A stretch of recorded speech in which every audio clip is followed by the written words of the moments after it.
May I request Dr. Ashwin and followed by Dr. Karthik to present their series. Good morning, chairpersons. I thank the organizers for giving me this opportunity. I would like to present this case of bifurcation stenting, which we did recently. This was a 66-year-old male who was non-hypertensive, non-diabetic. He was a smoker, presented with unstable angina, and his TMT was positive. His angio showed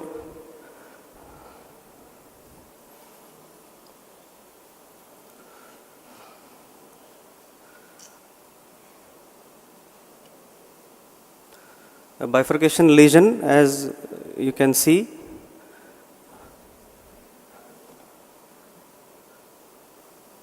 This was an LED diagonal bifurcation. The proximal main vessel looks disease-free.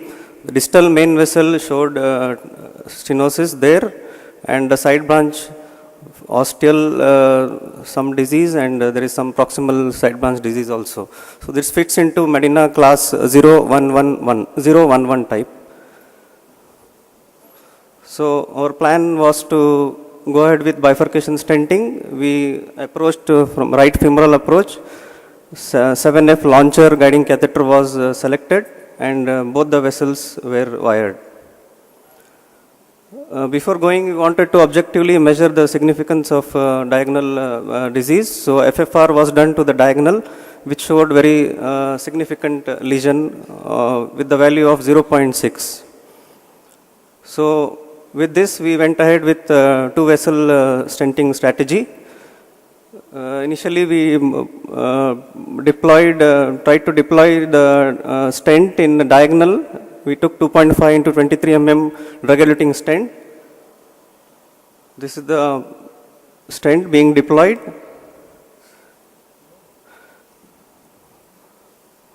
What was done is some length around 2 to 3 millimeter of stent we kept protruding into the main branch, that is mini crush technique. And the stent was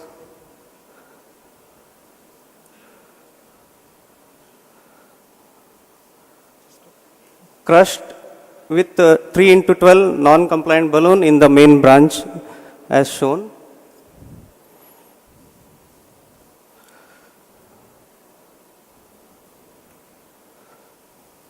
This is the mini crush. The stent into the main branch, 3.5 into 18 drug-eluting stent in the main branch. Then we confirmed the result by stent boost technique. As you can see here, the carina needs to be worked up because there is some no much dilatation at the level of carina here. So it needs to be improved. So we went ahead with, we recrossed the side branch, and we successfully recrossed the side branch at this. And finally, sequential kissing balloon dilatation was done with the help of 2.5 into 12 and 3 into 15 non-compliant balloon. Side branch was dilated at 14 atmosphere. Main branch was dilated at 14 atmosphere, and then followed by simultaneous dilatation at around 8 atmospheres. This was the final result.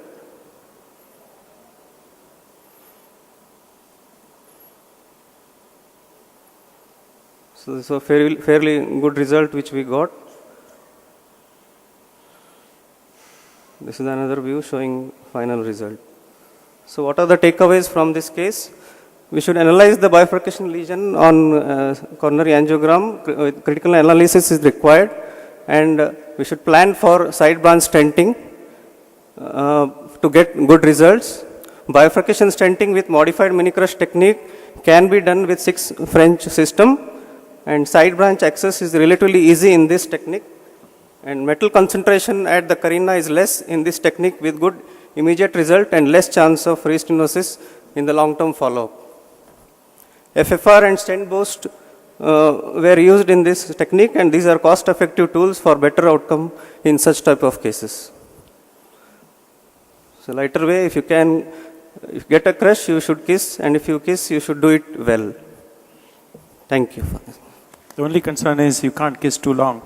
Well, anyway, I think your 23 stent I thought was a little too long for the, you got a very good result, but then the 23 in a diagonal 2.5 with a crush, what do you think would be the restenosis rate of this patient? Final result was good. The proximal, there was some disease in the side branch. Apart from ostial, there was proximal disease also was seen. So we adjusted the drug-eluting stent depending on the disease. What do you think?